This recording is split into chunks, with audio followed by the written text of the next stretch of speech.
마태복음 21장 1절로 31절 말씀 공독합니다. 새벽에 모든 대제사장과 백성의 장로들이 예수를 죽이려고 함께 의논하고 결박하고 끌고 가서 총독 빌라도에게 넘겨주니라. 그때 예수를 판 유다가 그의 정죄됨을 보고 스스로 뉘우쳐 그 은은 30을 대제사장들과 장로들에게 도로 갖다 주며 이르되 내가 무죄한 피를 팔고 죄를 범하였도다 하니 그들이 이르되 그것이 우리에게 무슨 상관이냐 네가 당하라 하거늘 유다가 은을 성소에 던져놓고 물러가서 스스로 목매어 죽은지라. 대제사장들이 그 은을 거두며 이르되 이것은 핏값이라 성전고에 넣어둠이 옳지 않다 하고 의논한 후 이것으로 투기장이의 밭을 사서 나그네 묘지를 삼았으니 그러므로 오늘날까지 그 밭을 피밭이라 일컫느니라. 이에 선지자 예레미야를 통하여 하신 말씀이 이루어졌나니 일러스되 그들이 그 가격 매겨진 자 곧 이스라엘 자손 중에서 가격 매긴 자의 가격 곧 은 30을 가지고 토기장이의 값으로 주었으니 이는 주께서 내게 명하신 바와 같으니라 하였더라. 예수께서 총독 앞에 섰음에 총독이 물어 이르되 네가 유대인의 왕이냐? 예수께서 대답하시되 네 말이 옳도다 하시고 대제사장들과 장로들에게 고발을 당하되 아무 대답도 아니하시는지라. 이에 빌라도가 이르되 그들이 너를 쳐서 얼마나 많은 것으로 증언하는지 듣지 못하느냐 하되 한마디도 대답하지 아니하시니 총독이 크게 놀라고 하더라. 명절이 되면 총독이 무리의 청원대로 죄수 한 사람을 놓아주는 전례가 있더니 그때에 바라바라 하는 유명한 죄수가 있는데 그들이 모였을 때에 빌라도가 물어 이르되 너희는 내가 누구를 너희에게 놓아주기를 원하느냐 바라바냐 그리스도 하는 예수냐 하니 이는 그들이 시기로 예수를 넘겨준 줄 알미더라. 총독이 재판석에 앉았을 때에 그의 아내가 사람을 보내 이르되 저 오른 사람에게 아무 상관도 하지 마옵소서. 오늘 꿈에 내가 그 사람으로 인하여 애를 많이 태웠나이다 하더라. 대제사장들과 장로들이 무리를 권하여 바라바를 달래하게 하고 예수를 죽이자 하게 하였더니 총독이 대답하여 이르되 둘 중에 누구를 너에게 놓아주기를 원하느냐? 이르되 바라바로소이다. 빌라도가 그러면 그리스도라 하는 예수를 내가 어떻게 하랴? 그들이 다 이르되 십자가에 못 박혀야 하겠나이다. 빌라도가 이르되 어찌미냐 무슨 악한 일을 하였느냐. 그들이 더욱 소리질러 이르되 십자가에 못 박혀야 하겠나이다 하는지라. 빌라도가 아무 성과도 없이 도리어 밀란이 나려는 것을 보고 물을 가져다가 무리 앞에서 손을 씻으며 이르되 이 사람의 피에 대하여 나는 무죄하니 너희가 당하라. 백성이 다 대답하여 이르되 그 피를 우리와 우리 자손에게 돌릴지어다 하거늘 이에 바라바는 그들에게 놓아주고 예수는 채찍질하고 십자가에 못 박히게 넘겨주니라.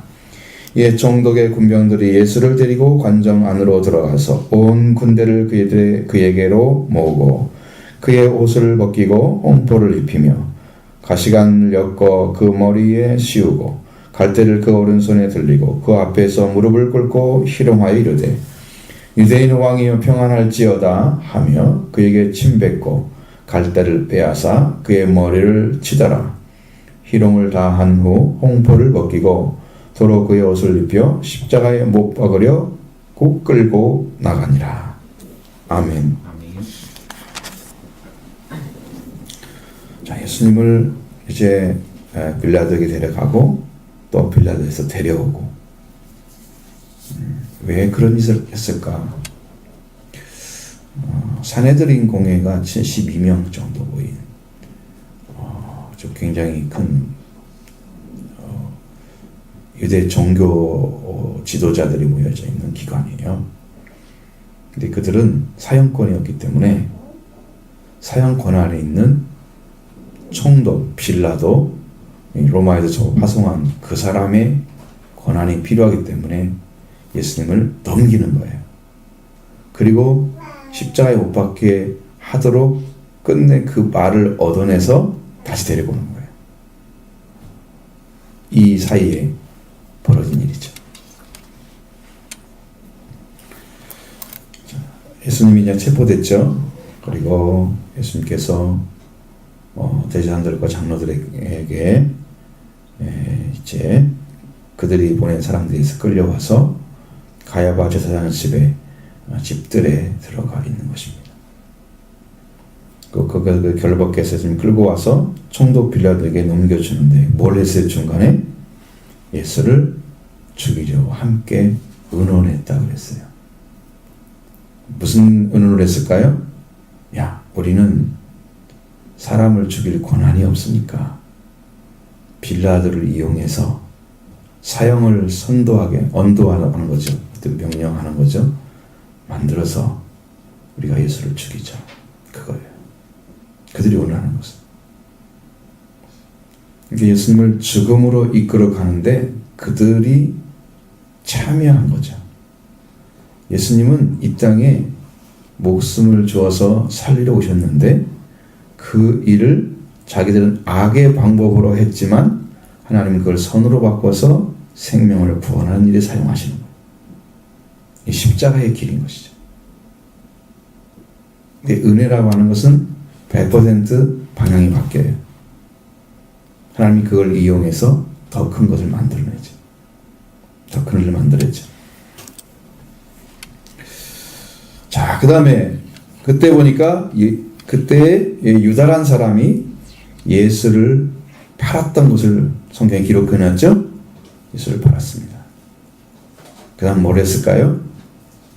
예수님이 누군가를 알려주는 겟세마네 동산에 와서 입맞춤하고 라피어 안녕하십니까 그랬죠. 그리고 예수가 잡혀가는 걸 봤죠. 그런데 예수님이 그 전에 그렇게 당당하고 그리고 능력을 행하셨던 예수님이 이제는 사람들에 잡혀가지고 끔찍도 안 하시는 거예요. 이게 아닌데 예수님이 능력을 발휘해서 뭔가를 해내야 되는데 그냥 팔려가고 있는 거야. 체포돼서 가만히 따라가는 거지. 사람들 끌려가는 거지. 따라가는 것도 끌려가는 거야. 그것을 보고 그의 정죄됨을 보고 뉘우쳤다 그랬어요. 그럼 가룟유다 마음에는 실제로는 뉘우칠 마음이 없었는데 정죄됨을 보고 뉘우친 거예요. 유죄 판결을 받은 거예요. 예수님이 사람들에게. 예수님은 죄가 없는 거 훤히 알고 있거든요. 그런데 유죄 판결을 받은 거예요. 가룟유다의 뉘우침은 어디에 정점을 두고 있냐면 예수님이 정죄됨, 유죄 판결을 받은 것을 보면서 아는 거예요. 이미 늦었죠. 이게 수동 디포넌트로 써 있습니다. 그러니까 이게 전혀 다른 얘기예요. 여러분, 회개란 말과 뉘우침이란 말은 똑같은 말이 아니에요. 언어에는 거의 같은 부분에 나오고 있어요. 근데 전혀 다릅니다. 이게 하나님 말씀을 믿음으로 마음이 돌아서는 것하고 어떤 걸 보면서 사람이 마음을 바꾸는 것하고 달라요. 자, 가룟유다 같은 경우는 예수님이 정죄됨을 보고 바꿨잖아요, 마음을. 근데 회개는 어떤 걸 보고 바꾸는 게 아니에요. 말씀이 들어와서 말씀으로 인해서 내 중심이 하나님을 향해서 전적으로 돌아서는 걸 말하는 거예요. 그러니까 내가 열심히 신앙생활 하겠다 이걸로 회개가 되는 것도 아니고 내가 기도 열심히 해야 되겠다 그걸로 회개되는 게 아니에요. 실제 기도를 해서 말씀을 만나서 마음이 전적으로 하나님께 돌아왔어요. 들이킬 수 없는 자리로 돌아서는 거예요. 회개는 그렇게 들어가는 거예요. 가룟유다는 그 예수님이 정죄됨을 보고서 스스로 뉘우쳤습니다. 그리고 은 30을 가져가는 거예요. 대제사장과 장로들한테 갖다 줍니다. 내가 무지한 피를 팔고 내가 죄를 범했으니까 그럼 어떻게 하라는 거예요? 다시 물리자 이거죠.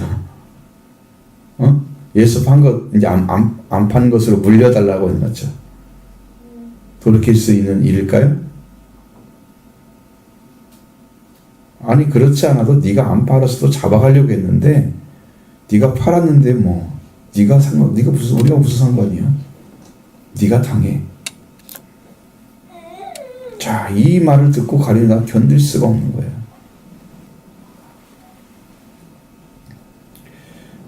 그래서 은 30을 성소에 던져 넣었다 그랬어요. 성전에서 성전에서 쓰는 그런 돈인데 그 성전고에 들어 넣는 거거든요. 거기에서 성전에 필요한 것들을 이제 쓸 수 있도록 거기다가 갖다 집어넣어요. 그리고 스스로 목매어 죽었습니다. 예수를 팔아서 죽었다. 그것보다도 예수를 팔았을지라도 그 돈을 가지고 자기가 판 거래를 했던 사람들, 대제사장들, 장로들한테 갈 것이 아니에요. 이것은 예수 그리스도를 향해서 왔어야 됩니다. 근데 예수님을 향해서 랍비라고 불렀던 그분이 그 가룟유다가 6절 밥을 먹을 때도 랍비요. 나는 아니지요. 주라고 앉죠. 예수님이 체포될 때 게세마네 동산에도 랍비요 안녕하시옵니까? 랍비라고 그랬죠. 주님이라고 안 불렀습니다. 나를 구원할 주로 보지 못하고 있는 이 가룟유다는 예수를 찾아갈 생각을 하지 못한 거예요. 예수님을 찾아가야 사는데. 그러니까 자기를 자학하는 거예요. 내가 이렇게 하면 안 되는데 이렇게 했어. 그러면서 자기를 죽이는 거야. 그게 자살을 한 거죠. 예수를 찾아가지 않는 사람들은 자기를 죽이는 겁니다. 어떤 문제가 생겼을 때. 그러니까 가룟유다는 진짜 몸을 목매어 죽었지만 그렇지 않고 세상 일에서도 어떤 문제가 생겼을 때 주님을 찾아오지 않고 어떤 스승을 찾아가. 세상 사람들 무슨 문제 해결해달라. 여러분 그러면서 그 사람은 그 영은 죽어있는 상태로 가다가 결국 멸망당해요. 그것은 자기에게 직접적인 자학을 하지 않지만 영적으로 볼 때는 자살입니다. 주님을 향해 오지 않는 거예요. 그게 모두 다 자살이에요. 영적으로. 세상 사람들은 다 지옥 가는 사람들은 전부 그런 사람들이에요. 예수님이 구원자인 것을 향해서 오지 않는 사람들이에요. 이게 죽음에서 간 사람들의 모습입니다. 그래서 스스로 목매어 죽었다. 5절에 그랬죠? 성경을 봐요. 성경을. 왜 말을 하면 성경을 안 보고 따라오지 않는 눈으로도 안 따라오면 여러분 무슨 말을 하는지 그냥 지나가 버리는 거야. 마음에 전혀 닿지를 않아. 그렇게 가가지고는 집에 가가지고 무슨 얘기 들었지? 무슨 말씀 들었어? 이렇게 될 거야. 성경을 봐요. 보면 따라와요. 이것도 말 안 들으면 쫓아내버릴 거야 그냥. 자, 대제사장들이 그 은을 거두었습니다. 왜 거뒀을까요? 그것은 핏값이기 때문에 성전고에 넣어둘 수 있는 돈이 아니란 말이에요. 종류가 달라. 이 종류가 다른 거예요. 이것은 감사해서 하나님께 드리게 든 돈은 헌금이 아니잖아요. 하나님께 드린 게 아니잖아. 그렇기 때문에 그 돈은 핏값으로 산 것이기 때문에 성전고에 넣어두는 게 옳지 않죠. 왜? 그 감사함에서 하나님께 드리는 헌금의 의미가 아니잖아요. 그래서 넣을 수가 없다고 그래가지고 그걸 가지고 은을 해서 토기장의 밭을 사가지고 나그네 묘지를 만들었어요. 그걸 나중에 사도행전에 넘어가서는 아겔다마라 그랬어요. 피밭이라고 써있죠. 근데 그 피밭이라는 의미도 다른 의미로 써있잖아요. 거기는 하나의 가룟유다가 창자가 터져나와 그 피가 흥건히 떠졌기 때문에 그 피밭이라 이렇게 얘기했는데 사실은 피값으로 산 밭이기 때문에 피밭이라는 얘기죠. 예수님이 피를 값을 받아가지고 그 성전에 넣을 수 없는 돈이라 생각하고 그걸 사가지고 나그네 묘지를 만들었어요. 실제로 성경에 이런 말씀이 있느냐? 이 말씀은 스가랴서 13장 11절, 11장 12, 13절에 조금 나오긴 하는데 정확하게 이 말씀은 아니에요. 근데 에레미야라고 써 있으면 여기는 이것은 하나의 그 선지자의 단을 걸어서 대표적인 선지자 이름을 쓰는 거예요. 당시 관행이 그러대. 그래서 에레미야라고 썼습니다. 성경에 이런 식으로 나온 성경이 없어요. 스가랴서 12장 거기밖에 없습니다. 근데 거기도 정확하게 내용이 같지 않습니다. 토기장이 밭은 나귀가 나오는데 사서 뭘 만들었다는 얘기는 안 나와요. 그렇게 이루어졌다. 성경의 말씀들을 여러 걸 갖다가 이렇게 많은 것들을 갖다가 이렇게 하나로 만드셨어요. 여기에는 마태복음 1장에서도 예수님이 나사렛 사람이란 말도 거기도 만든 내용이거든요. 마태는 이상하게도 하나님께서 그렇게 말씀을 이스라엘 사람들에게 전하도록 하셨어요. 자, 예수님이 이제 붙들려 가가지고 어디에 있습니까? 지금 총독에게 보냈지요. 가야바 방의 집에서. 그렇죠? 대제사장 가야바 집에서 어디로 갔어요? 11절에 총독 앞에 갔죠. 그리고 우리가 1절, 2절에도 결박하여 끌고 가서 총독에게 넘겨줬다 그랬죠. 그 다음에 가룟유다 얘기가 나왔죠. 총독 앞에 이루어진 일 아직 안 나왔죠. 지금 여기서 나옵니다. 11절 이하에 총독 앞에 섰습니다. 총독이 묻습니다. 네가 유대인의 왕이냐? 네 말이 맞다. 네 말이 옳더라. 왜 왕이냐고 물어봤을까요? 예수님은 유대인의 왕으로 오셨습니다. 자, 죽일 수 있는 한 가지 요건은 그겁니다. 예수님을. 로마의 황제가 있죠?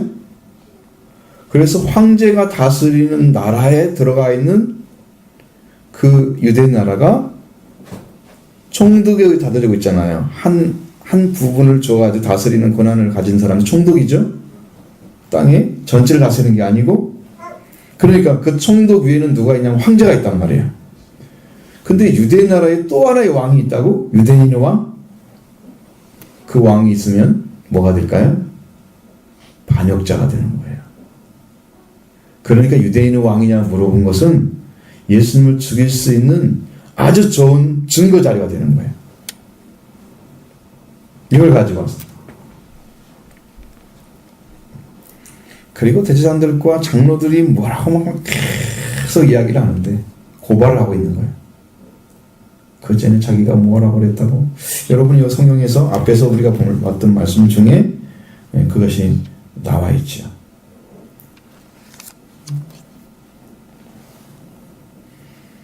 (26장 63절에) 증거하는 사람들을 듣고 제사장들이 묻잖아요. 예수님이 아무 말도 안 하니까 너로 살아계신 하나님께 맹세하게 하나니 네가 하나님의 아들 그리스도인지 우리에게 말하라.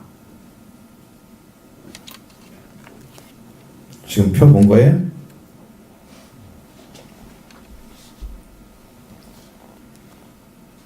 네가 하나님의 아들 그리스도인지 말하라. 그러니까 예수님 말씀하시죠? 내가 너에게 이르노니 이후에 인자가 권능 옆에 앉아 있는 것과 하늘 구름을 타고 오는 것을 너희가 보리라. 예수님이 구원자이고 심판자인 것을 알려준 거예요. 절대적 권한을 가지신 분이세요. 그걸 선포하셨어요. 근데 이걸 보고 뭐라 그래요? 신성모독했다. 그렇게 평가합니다. 그러니까 이 사람들이 이 말을 들었던 이 대제사장 장로들이 와가지고 빌라도에게 이 사람은 이렇게 해서 신성모독한 사람이니까 어쩌고저쩌고 막 얘기할 거 아니야. 그 전에 뭐 성전을 사흘 만에 짓는 자라고 막 얘기했던 것들도 막 다 가지고 와서.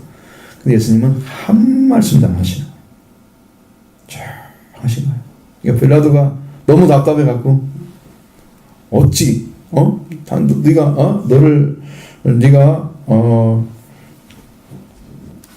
너를 이렇게 고발하는 자들의 소리가 말하여 어떠냐. 이제 그렇게 묻는 거죠. 네가 너를 얼마나 많은 것을 쳐서 청원하는지 네가 듣지 못했느냐? 예수님은 거기에 대해서도 또 한 말씀도 안 하셨다. 그렇죠. 그러니 총독이 크게 놀라워했다. 무슨 말일까요? 총독이 왜 놀랐을까요? 보편적인 사람들 같으면 예수님께서 지금 이렇게 해야 돼. 나는 이런 일을 행한 적이 없어. 나는 반역할 마음도 없어. 그러니까 나는 죄가 없는 사람이니까 나를 살려주시오 라고 얘기를 해야 됩니다. 보편적인 사람들은. 왜? 사형당하기 싫잖아요. 죽고 싶지 않죠. 예수님과 같은 사람들이 아니죠. 보통 사람들은. 그러니까 그 말을 지금 듣기를 바라는데 벨라도는 왜? 자기가 죽일 권한도 있고 사형하지 않을 권한도 있다고 생각하는 사람이니까. 그런데 예수님은 거기에 대해서 단 한마디도 안 해요. 생명을 구걸하지 않는 걸 보면서 놀라는 거죠. 여기에는 또 놀라운 비밀이 있습니다. 그건 2부 예배 때 말씀드릴 거예요. 1부 예배는 얘기 안 하고. 왜? 시간이 없어.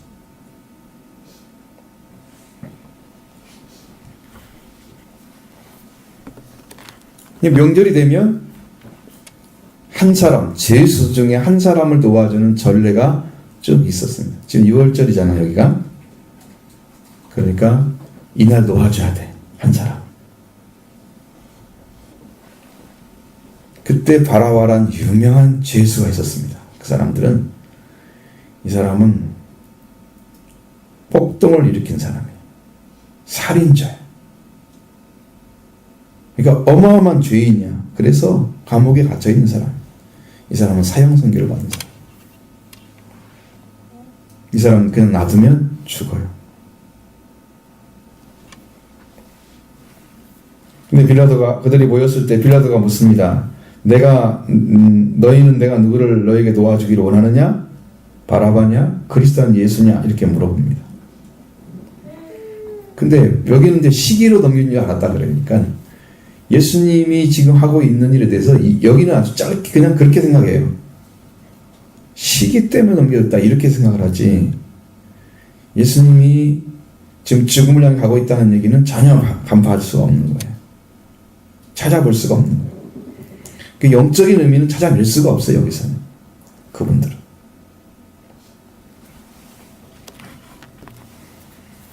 그래서 총독이 그렇게 하고서 재판장에 앉았는데 총독의 아내가 사람을 보냈습니다. 저 오는 사람 대해서 아무 상관도 하지 마옵소서. 내가 꿈에 저 때문에, 그 사람 때문에서 애를 많이 탔습니다. 그게 무슨 말인지는 모르겠지만 여튼간에 예수 그리스도 때문에 꿈속에서 나타난 거야. 꿈에 예수님을 죽여가고서 빌라도가 무슨 문제가 생겼든지 뭐 그런 얘기가 있었을 거란 말이죠. 여자가 꾼 꿈속에 이제 그 이야기를 자기 남편한테 해주는 거예요. 지금 판결하고 있는 그 자리에서 사람을 보내가 귓속말로 와서 재판소에 앉을 때 뭐라고 그렇게 얘기해. 부인께서 말씀하셨습니다. 이거 좀 얘기하겠죠? 이렇게 귓속말로. 그걸 다 써놨어요. 성경에. 신기하죠.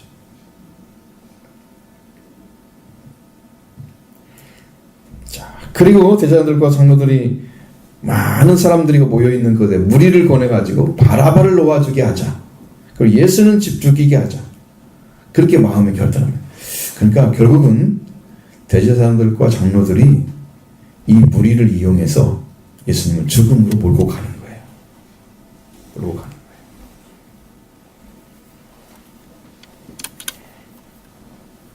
총독이 다시 묻습니다. 이 둘 중에 누구를 놓아주기를 원하느냐? 그런데 원어에는 바라바를 이렇게만 써 있습니다. 바라바라쏘이다. 이렇게 우리는 한국어로만 이렇게 번역한 거지. 한국어는 그렇게 돼 있죠. 우리말은 그렇게 말이 끝이 나와야 하잖아요. 그러나 헬라어는 바라바를 해도 그냥 알아들어요. 끝이 없어도. 그렇게만 돼 있어요. 빌라도 다시 묻죠. 그리스도는 예수를 내가 어떻게 하랴? 그들이 다 이르되 십자가에 못 박혀야 하겠나이다. 이겼습니다. 아니 제목이 없는데 십자가에 못 박혀 하겠나이다. 그러니까 그래서 예수님의 십자가의 죽음이 우리에게는 화목제물이 되시고 속죄제물이 되시는 거예요. 죄가 있게 돌아가셨으면 죄 때문에 죽은 거기 때문에 우리에게 아무런 영향이 없습니다. 예수님이 십자가에 죽으시면 우리를 살릴 수가 없습니다. 예수님의 피 흘리심, 살리 찢기시고 창으로 찔리고 고통당하시는 그 모습, 피 흘리는데 그 모습이 아무 효과가 없습니다. 예수님이 죄가 없이 돌아가시는 거예요. 그러니까 그것 의로운 죽음이 그게 제물이 되는 거예요. 화목제물이 되시죠. 하나님과 우리 관계를 회복시키는 제물이 되시는 거예요.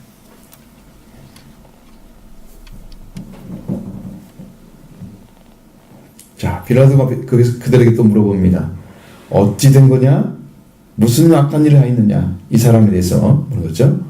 그들이 더욱 소리 질러서 십자가에 못 박혀야 하겠나이다.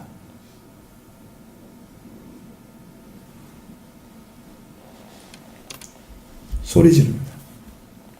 그러니까 이것은 제사장들과 장로들이 그렇게 하라고 뒤에서 설득을 해서 하고 있는 거예요. 그래서 무지한 백성들은 아마 그 사람들 중에는 예수님이 빵을 가지고 오병이어 기적을 일으켜서 빵을 가지고 배부르게 했을 때 먹었던 사람도 혹시 끼어 있을지도 몰라요. 예수님이 능력 행했던 것을 경험한 사람도 있을지도 몰라요. 그런데도 불구하고 예수님을 죽이는 일에 똑같이 동참을 합니다. 영적 지도자가 없는 세계는 이렇게 무지합니다.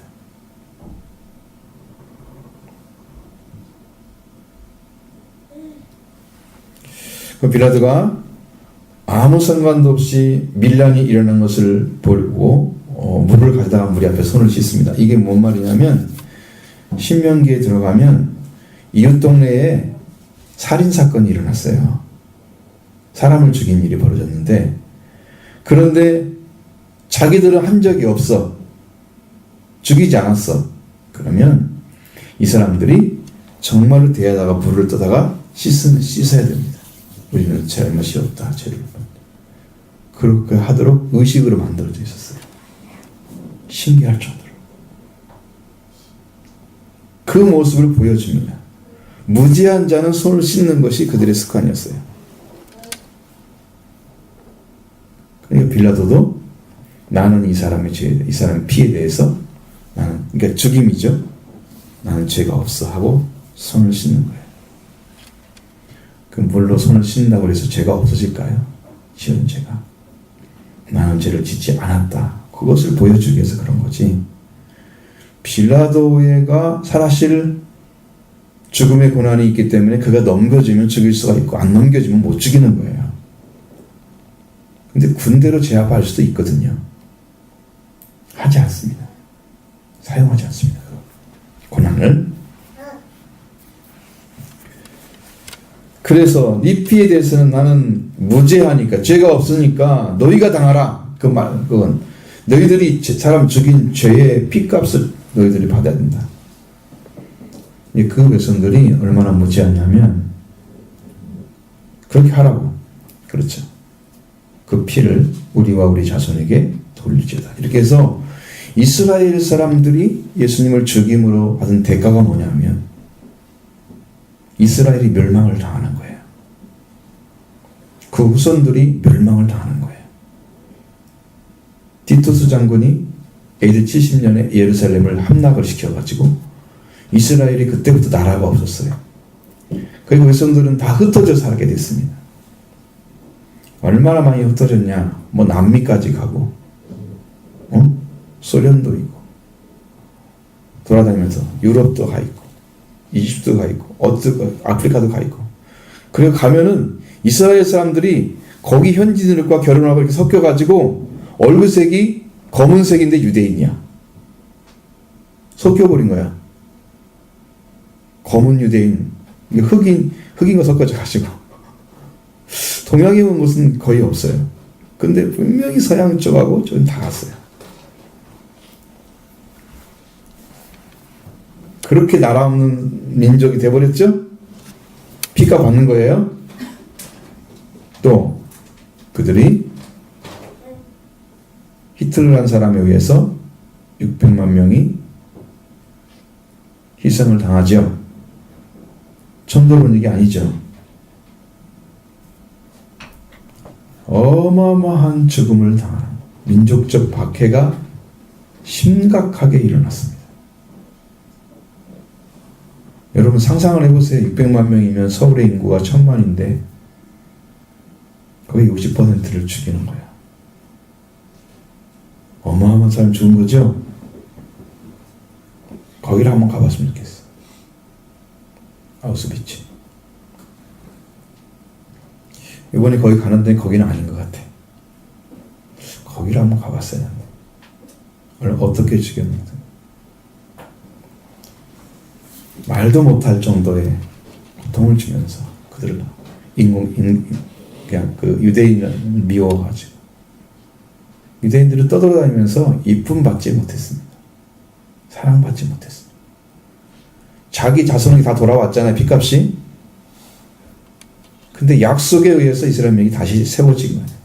약속에 의해서 이스라엘 민족이 다시 세워진, 이스라엘 나라가 세워진 거지 그들이 죄값은 다 받은 거예요.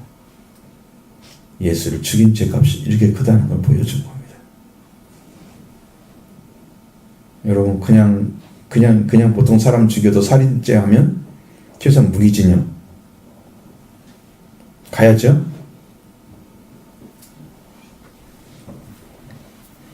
하나님의 아들을 죽였으니 죄값이 얼마나 크겠어요.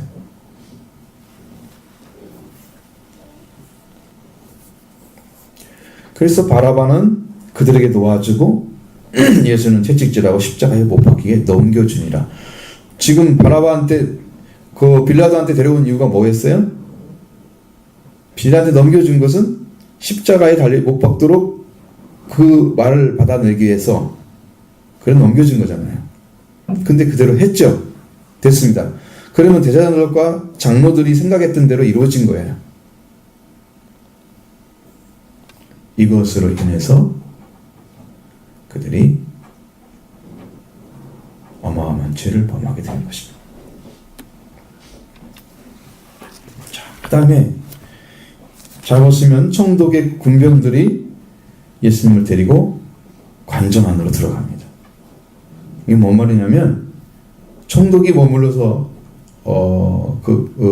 이제 행정 능력 그런 걸 펼치고 있는 그곳이죠. 관공서와 같이 오늘날에는 그래 가서 그 뜰에 가서 딱 데리고 갑니다. 예수님 데리고 들어갔죠. 그리고 군대들을 모아놨습니다. 여기 군대는 한 300명에서 600명 정도 되는 사람들이. 그리고 예수님이 거기다가 딱 앉혔죠. 군대를 모아놓고 예수님 옷을 벗기고 홍포를 입혀놓습니다. 근데 요한복음 가면은 자색 옷을 입혔다고 그래요. 홍포는 그때 군인들이나 이런 행정시관들이 입었던 빨간 옷 있잖아요. 이게 홍포제 두르는 거 있죠. 그러니까 여기서 표현은 예수님이 아주 하찮은 왕의 모습을 보여주기 위해서 한 거예요. 자색으로 입혔다고 만약에 하고 요한복음처럼 기록해 놨다면 그것은 거짓 왕의 흉내를 내고 하게 만드는데 입혀진 옷이에요. 둘 다 역시 왕이 된 주제에 지금 잡혀가지고 사형원도 받고 백성들한테 버림받고 그리고 군인들한테 조롱받고 있는 비참한 유대인의 왕의 모습을 재현해내는 거예요. 왕인데 봐라 이 모습. 니 진짜 왕이니? 비웃는 거죠. 예수님이 그렇게 당하시고 계세요. 여러분 누구 편에 서 있습니까? 빌라도 편에 서 있습니까? 예수님 편에 서 있습니까? 여러분의 마음은 예수님은 당연히 당해야 됩니까?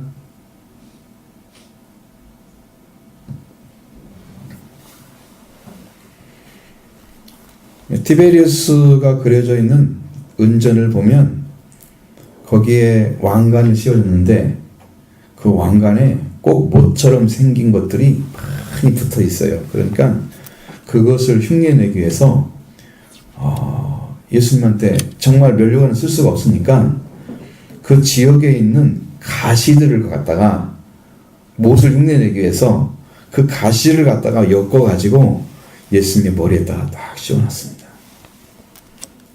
그거 씌우려면 여러분 여기 못이 바뀌는 것처럼 이렇게 가시가 바뀌겠죠. 그러면서 예수님의 얼굴에는 검붉은 피가 계속 흘러내렸습니다. 그걸 씌우는 순간부터.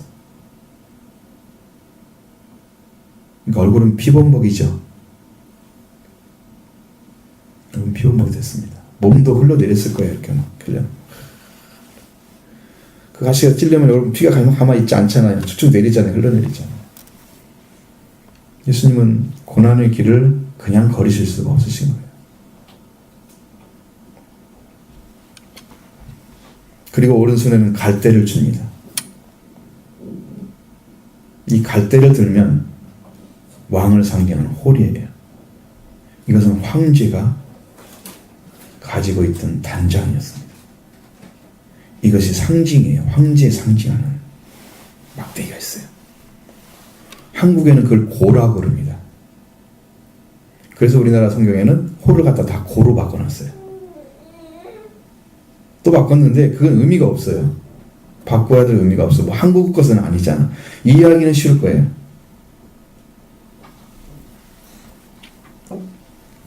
그건 뭐 여러분 다 얘기할 수가 없어요. 제가 이제 다 준비를 해놨지만 그렇게 해서 예수님이 거짓 왕의 흉내를 내는데 진짜 단장이 아니야. 홀이 아니야. 가짜. 그래서 갈대를 꺾어다 놓은 거예요. 그래가지고 손에 쥐어주는 거예요. 옷부터 면류관, 홀까지 다 거짓 왕인 것을 그들이 흉내내게 만들어서 예수님을 조롱하고 있는 모습입니다. 진짜 왕인데 나중에 역사적으로 예수님이 이 땅에 오셨을 때 그렇게 한 사람은 어떻게 할까요? 그렇게 예수를 조롱하고 죽였던 사람은 어떻게 될까요? 상상을 해보셔. 그리고 그 앞에 무릎을 꿇죠. 마치 신하가 무릎 꿇은 것처럼 왕 앞에. 그리고 희롱했다고 써 있습니다. 성경에. 유대인의 왕이여 평안할지어다. 피가 질질 흐르고 있는 그 모습의 평안함이 웬 말입니까? 고통당하시는 모습이죠. 그리고 침을 뱉습니다. 그 앞에. 그에게 침을 뱉습니다. 모욕을 주는 거예요. 왕에 대해서. 그 손에 있던 갈대를 뺏어서 머리를 막 칩니다. 머리에 뭐가 있다고요? 뭐가 쓰였어요 지금? 가시관이요. 가시면류관. 때리면 어떻게 돼요? 더 깊이 박히겠죠? 더 피가 많이 나겠죠? 이 모습입니다.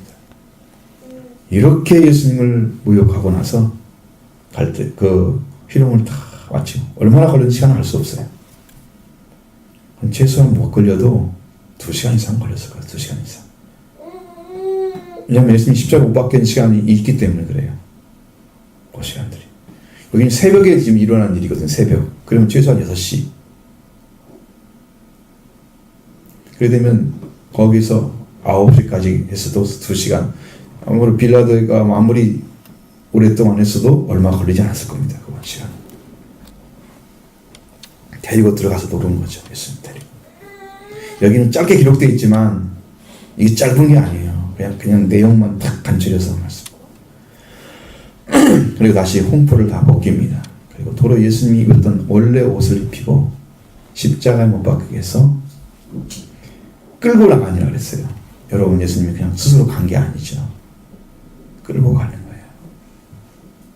그 말은 무슨 말이냐면, 예수님은 마치 양이 도살장으로 끌려가는 것처럼, 털 깎는데 양이 털을 깎이는데 여러분 소리 안 지릅니다. 양은 얼마나 조용한지. 주인이 깎는데 여러분 이게 딱 눕혀놓고 깎는데 양이 막 소리 질러 와 소리 낼 것 같았죠. 양은 온순하기 때문에 주인의 말을 잘 들어. 마치 철 깎는 자 앞에서 침묵하는 것처럼 예수님은 아무 말 없이 도살장으로 끌려가는 양처럼 갑니다. 이게 무슨 의미일까요? 왜 예수님이 이렇게 가셨을까요?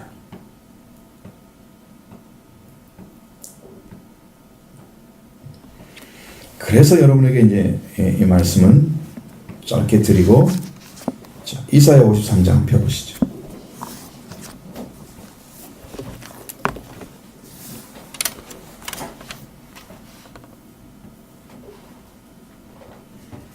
그래서 53장 1033페이지.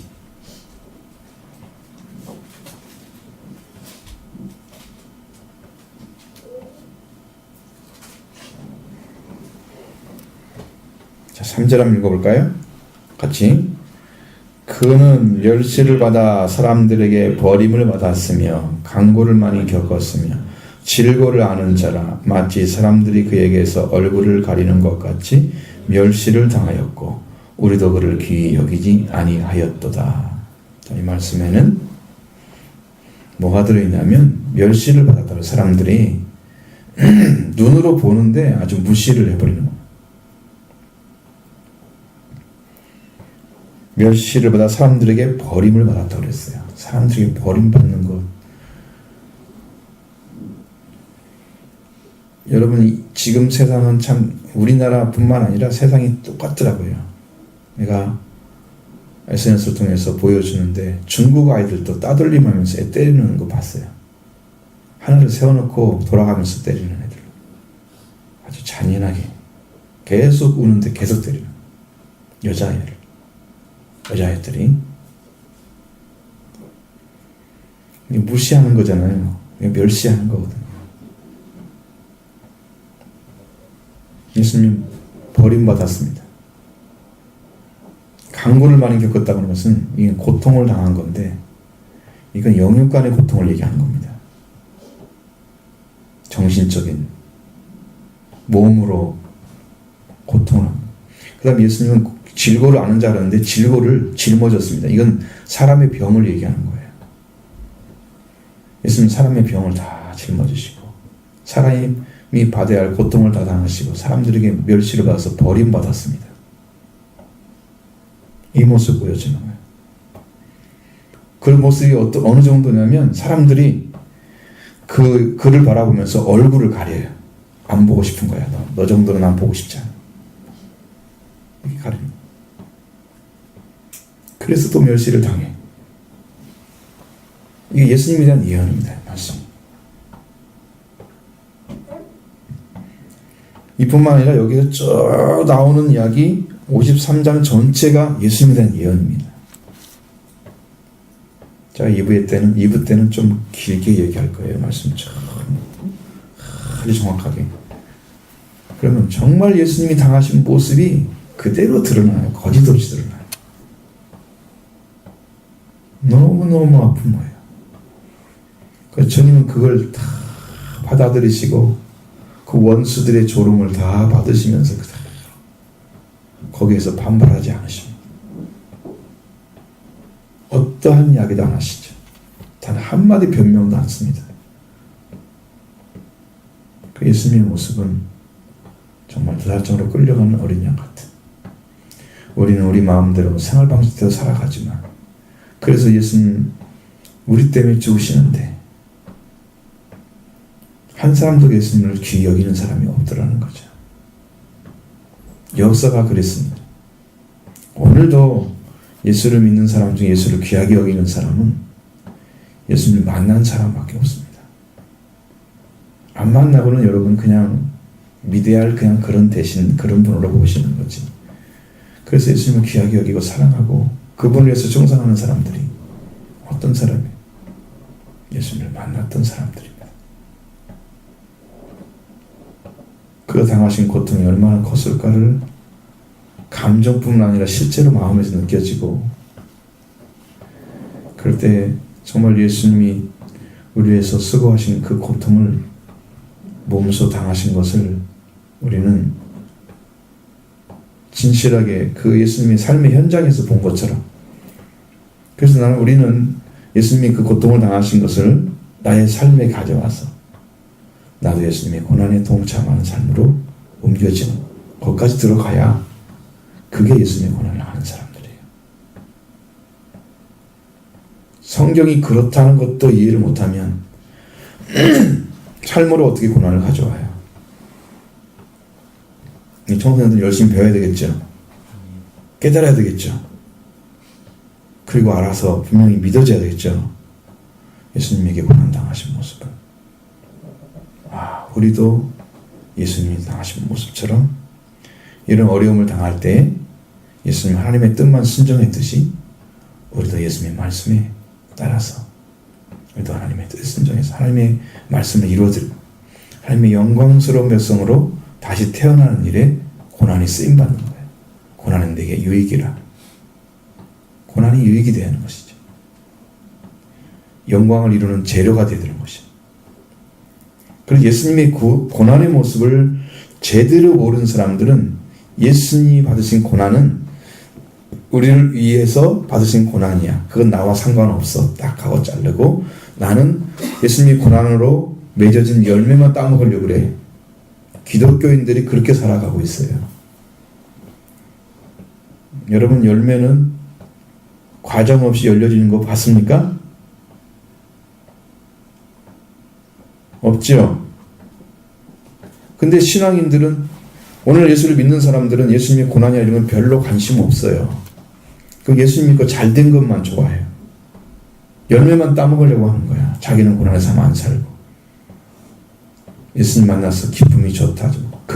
그것이 최고의 것인지를 알지만 사실은 고난을 통해서 영광을 이루어가는 것이 최고의 것입니다. 거기에 더 큰 하나님의 비밀이 숨겨져 있습니다. 기독교를 너무 잘 모르고 있는 거죠. 그리고 우리 칼럼에 내가 그걸 써놨어요. 약간만. 잘 이해할 수 없습니다. 100% 쓰면은 다 쓸 수도 없고. 자, 예수님은 우리의 질고를 지고 슬픔을 당했고, 근데 예수님은 하나님께 징벌을 받아서 맞고 고난을 당한다고 생각하는. 지금 우리가 죄성을 가진 사람들이 생각하는 예수님의 모습은 바로 그런 모습입니다. 예수님은 당연히 받아야 할 것을 받고 있는 거야. 왜? 그렇게 해야만 돼. 그건 이해할 수 없는 겁니다. 그건 왜 그렇게 되는지. 근데 그렇게 생각하고 있습니다. 자기가 당하는 조그마한 고난은 너무 크게 생각하면서 예수님이 당하는 고난은 당연한 것처럼, 마치 그렇게 돼야 할 분 것처럼 꼭 그렇게 바라보죠.